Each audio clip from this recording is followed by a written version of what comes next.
जय हिंद, जय Bharat and welcome to Dave Talks. This is Aadi चिंत।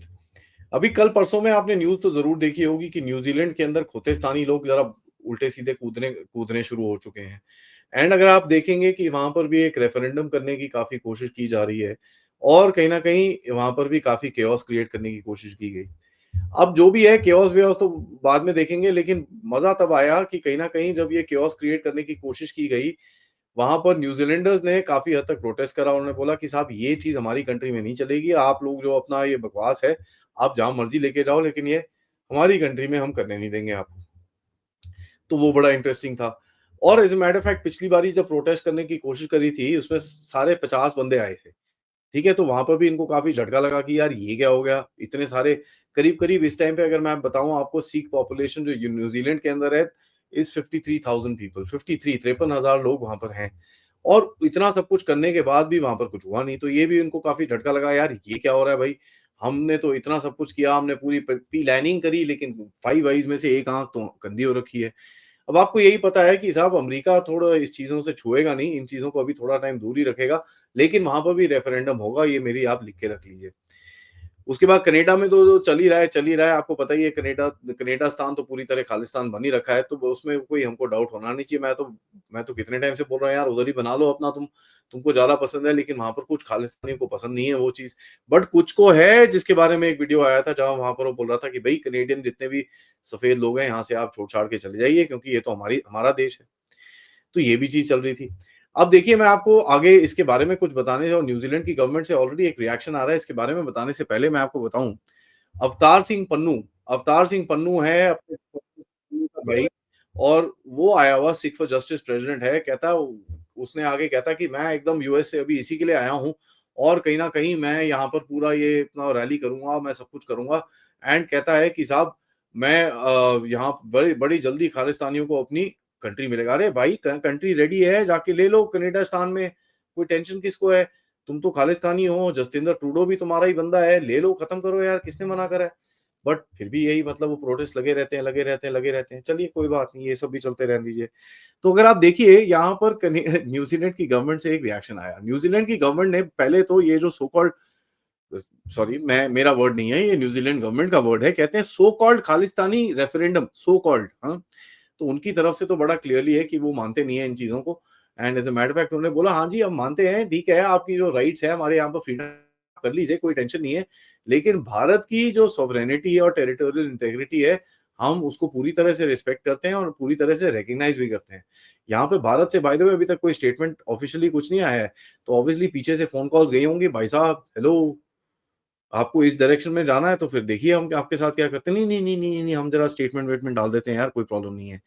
New Zealand का जो कैपिटल है ऑकलैंड के अंदर, जहाँ पर ये आयोटा स्क्वायर के अंदर, वहाँ पर जो ये एसएफजे है, सिक्स फॉर जस्टिस, अभी मतलब कौन सी जस्टिस, कौन सा सिख, ये तो खोतेस्तानी फॉर केओस होना चाहिए इनका नाम। बट के ओ क्या केएफसी होना चाहिए, Khotestani for chaos. I like this, perfectly fine.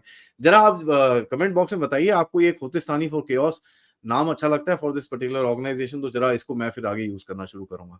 Anyways, इन लोगों ने वहां पर एक रेफरेंडम करा, और न्यूजीलैंड के फॉरेन मिनिस्टर ने बोला कि भैया हमको पता है ये हुआ है यहाँ पर, as a matter of fact we don't support it. हमारे जो भी ह्यूमन राइट्स, ये वो चीजें जो स्टैंडर्ड डायलॉग देते हैं वो सब ठीक है, लेकिन ये सो कॉल्ड रेफरेंडम को हम लोग कहीं पे भी रिकग्नाइज नहीं करते हैं, और कोई कोई हमारी तरफ से कोई ऐसा सपोर्ट वपोर्ट इनके लिए नहीं है। तो भारत को जरा ये रीअश्योरेंस देना चाहते हैं, हमारी तरफ से कुछ नहीं है ऐसा।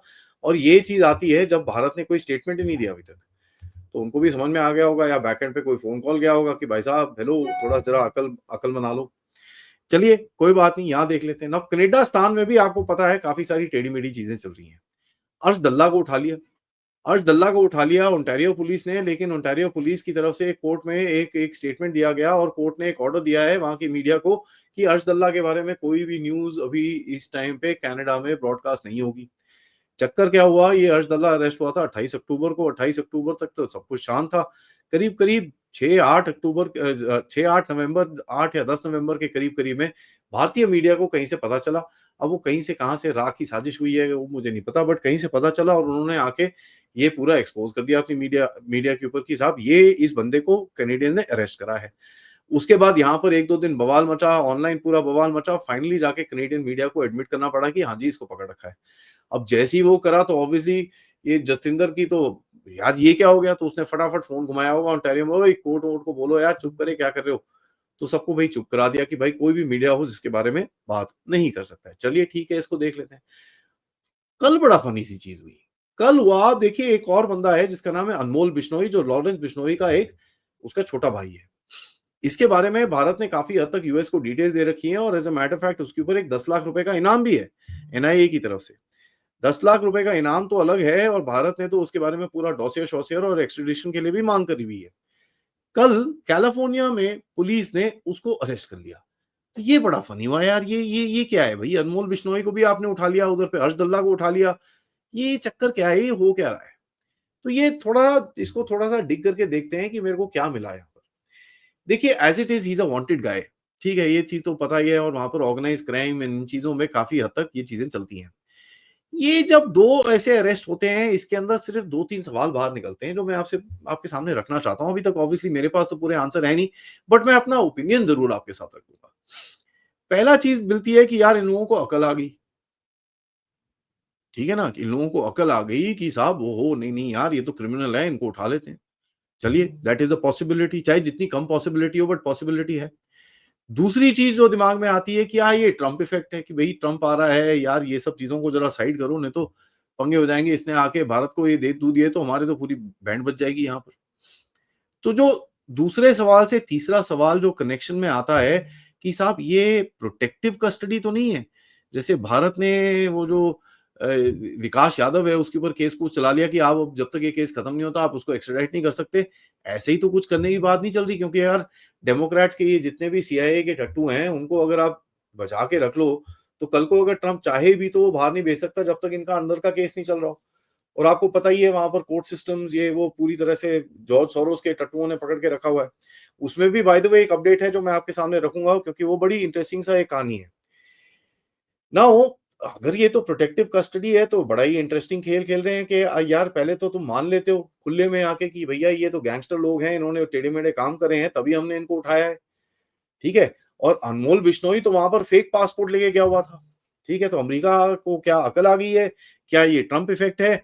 क्या ये प्रोटेक्टिव कस्टडी की तरफ लेके जा रहे हैं, जहाँ पर ये अपने बंदों को थोड़ा बचा के रखेंगे?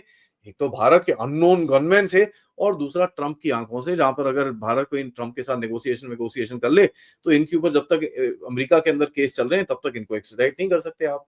तो ये भी एक चीज़ हो सकती है। लेकिन यहाँ पर भी खबर आई कि भई एनआईए वालों का अमेरिका के साथ कॉन्टैक्ट है कि यार इस बंदे को ज़रा वापस बुलाओ और अमेरिका उनके साथ काम कर रहा है, तो ये बड़ा टेढ़ा चीज़ है यार। लॉरेंस बिश्नोई के भाई को अगर आप यहाँ पर भेज रहे हो और ये वही लॉरेंस बिश्नोई है जिसका जिसका नाम लेके जस्टिन ट्रूडो को रात को नींद नहीं आती आजकल, तो ये बड़ा कन्फ्यूजिंग सा सिनेरियो है, बड़ी इंटरेस्टिंग सा सिनेरियो है और ये जैसे-जैसे खुलेगा, वैसे-वैसे कुछ डिटेल्स आएँगी और मैं आपके साथ शेयर करता रहूँगा।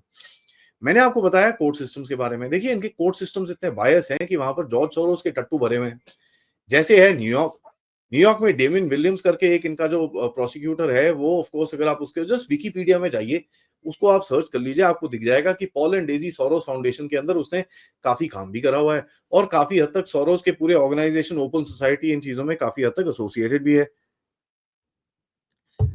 तो ये बंदे को अभी जो ऑर्डर्स आए कि भई जैसे मैंने आपको कल भी अपडेट में बताया था कि साहब इसको हटा रहे हैं। ना इसको हटा रहे हैं मतलब जॉर्ज सोरोस की दुकान तो धीरे-धीरे करके बंद हो रही है यार, ये क्या चक्कर है? तो ट्रम्प बेसिकली हाउस क्लीनिंग कर रहा है, उसके अंदर हाउस क्लीनिंग के अंदर जितने भी एंटी भारत वहाँ पर फोर्सेस हैं, उनको भी ज़रा थोड़ा लात पड़ेगी, तो ये तो बड़ा ही इंटरेस्टिंग गेम है यार, ये तो बहुत ही अच्छा है, हमको तो ऐसे इस चीज़ को तो वेलकम करना चाहिए। तो बड़ी इंटरेस्टिंग सी डेवलपमेंट चल रही है यहाँ पर as far as Khalistanis are concerned और इस टाइम पे बाय द वे ट्रूडो साहब कहाँ गए हुए हैं? ट्रूडो साहब गए हुए हैं किधर पे? जी20 में। वहाँ पर कोई बात करने को राज़ी नहीं है उससे, ठीक है? कोई हाथ मिलाने को राज़ी नहीं है, कोई बात करने को राज़ी नहीं है, ऐसे करके बैठा हुआ वहाँ पर। इंटरनेशनल एम्बैरेसमेंट और बाय द वे एक और इंटरनेशनल एम्बैरेसमेंट उसके साथ क्या हुई? अब आपको पता ही है यार ये फ़ोटो सेशंस होते हैं वहाँ पर जिसको फैमिली फ़ोटो बोला जाता है, ठीक है? फैमिली फ़ोटो में काफ़ी सारे देश सारे देश होते हैं वहाँ पर वो हाथ-वाथ पकड़ के फ़ोटो-वोटो खींचते हैं, पहले नॉर्मल खींचते हैं, फिर हाथ-वाथ पकड़ के खींचते हैं। तो अपनी एक यूनिटी दिखाने की कोशिश करते हैं कि ये ग्रुप की ये जो यूनिटी है, इस ग्रुप का जो जो चीज़ें हैं वो एकदम बढ़िया हैं। यहाँ पर जब फैमिली फ़ोटो खत्म हुई, सब लोग जो लीडर्स हैं वो स्टेज से जाने शुरू हो गए, फिर ज़रा ट्रूडो दिखा भागता हुआ आ रहा था फ़ोटो के लिए, ऐसे करता हुआ, भई कहाँ है, कहाँ है, कहाँ है, कहाँ है? तो यार देखिए ऐसा है, ट्रूडो एक पराया बन चुका है दुनिया की स्टेज के ऊपर, ट्रूडो एक पराया बन चुका है अपने ही देश के अंदर, ट्रूडो एक पराया बन चुका है अमेरिकन्स के अंदर और मैं तो वेट कर रहा हूँ डोनाल्ड ट्रम्प आके किस तरह इसकी चिट्ठी-पत्री फाड़ेगा। तो वो तो बहुत ही मज़ा आएगा देखने में क्योंकि वो नेबर्स हैं, नेबर्स के रिलेशन थोड़े ज़्यादा डीप होते हैं और वहाँ पर इम्पैक्ट जो रहेगा जिस तरह से भारत पाकिस्तान को फाड़ता रहता है, वहाँ पर ये ट्रूडो की भी अभी बैंड बजनी शुरू हो जाएगी। क्योंकि यार अमेरिका को ये चीज़ अभी थोड़ी धीरे-धीरे करके भारत को हमको समझाना चाहिए कि देखिए यार अगर आपको थोड़ा इंसान बनना है तो इस ये जो गधा है ना इसको ज़रा थोड़ा साइड करो। ये बड़ी इंटरेस्टिंग सी डेवलपमेंट है as far as Khotestanis are concerned तो ज़रा इसके ऊपर मैं नज़र ज़रूर रखता रहूँगा। लेकिन मैं सबसे रिक्वेस्ट करूँगा ये वीडियो को लाइक करिए, सब्सक्राइब करिए अगर आपने नहीं करा है। Most importantly share this with your friends and families end of course yes मैं सबसे रिक्वेस्ट कर सकता हूँ कि भाई ये चैनल को आप प्लीज़ अगर कंट्रीब्यूट करना चाहते हैं यूजिंग द क्यूआर कोड या फिर पेपैल या फिर सुपर स्टिकर, सुपर चार्ज देके आप कंट्रीब्यूट ज़रूर कर सकते हैं। Thank you so much.